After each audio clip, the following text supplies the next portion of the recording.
going to show you how to make a pinwheel wrap box. For this we need 6 pinwheel wraps, one for each side of the box. As we fold the wrap, we need to make 2 cuts part way through the process, so I'll show you how that works with this sheet. It's a piece of origami paper. The side that's going to be on the outside of the box and the wrap is going to be the blue, and the white side is going to be inside. First of all, you lift up the bottom edge and turn that so it's 2/3 of the way up the paper. So this section here is 1/3. Turn it,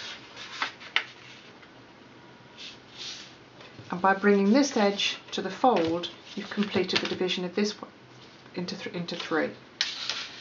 Turn and repeat. I'm using the grid on the mat to help me work out where the 3rd folds are to save measuring. So now I've got a grid crisscrossed like a noughts and crosses grid. We now need to put in the diagonal folds. Fold corner to corner, finger back and out, open, turn, fold, put corner to corner and press in the other diagonal fold. And 4 more folds, folding each corner across the diagonal to a point 2/3 of the way.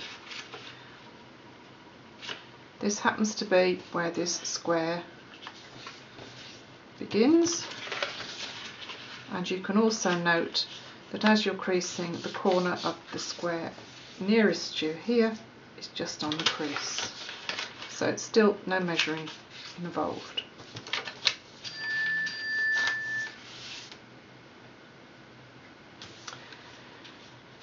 Turn the paper over because now you need to make 2 cuts. These are going to go across the middle square along where the diagonal fold has been made. I've turned it over because it's much easier for me to see the creases on the darker side. So the cuts go from this point to this point, that point to that point. If I lift, you can see. Turn the piece back over and fold as you would a pinwheel wrap.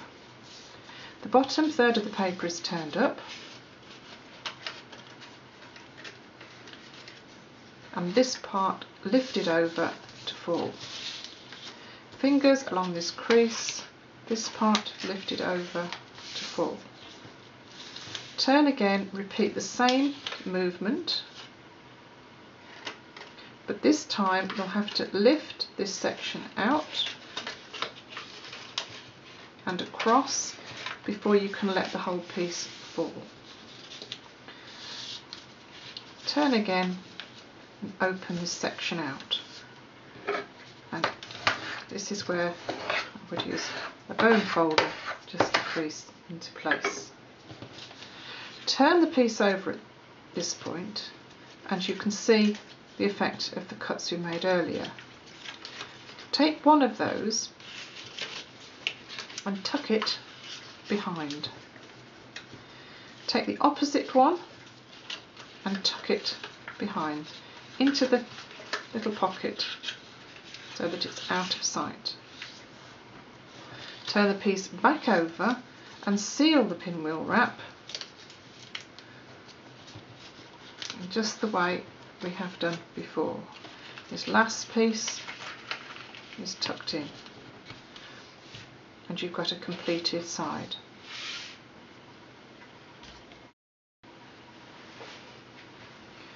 When you've made 5 more, and these are in different colours to make it easier to see what I'm doing, the assembly is quite simple.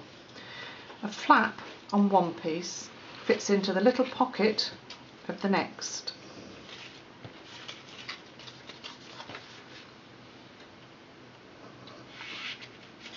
So 3 pieces joined together.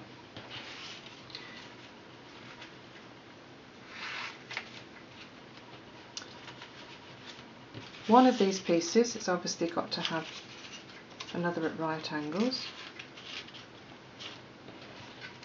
and then we need some careful handling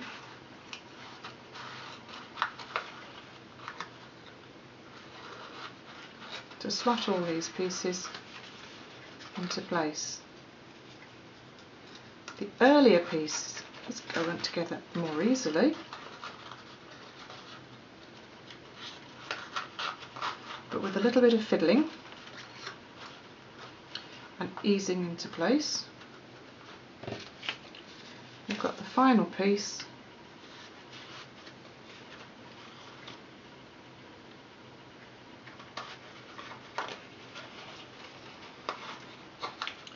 with the last one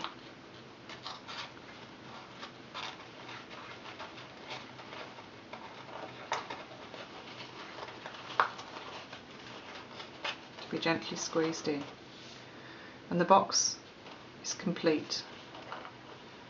Opening any one of these sides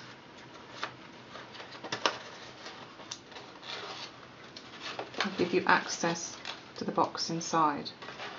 You can equally be carefully resealed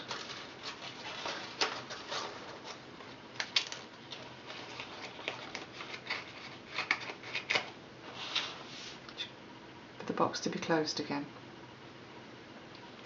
If you wish to make the box more secure,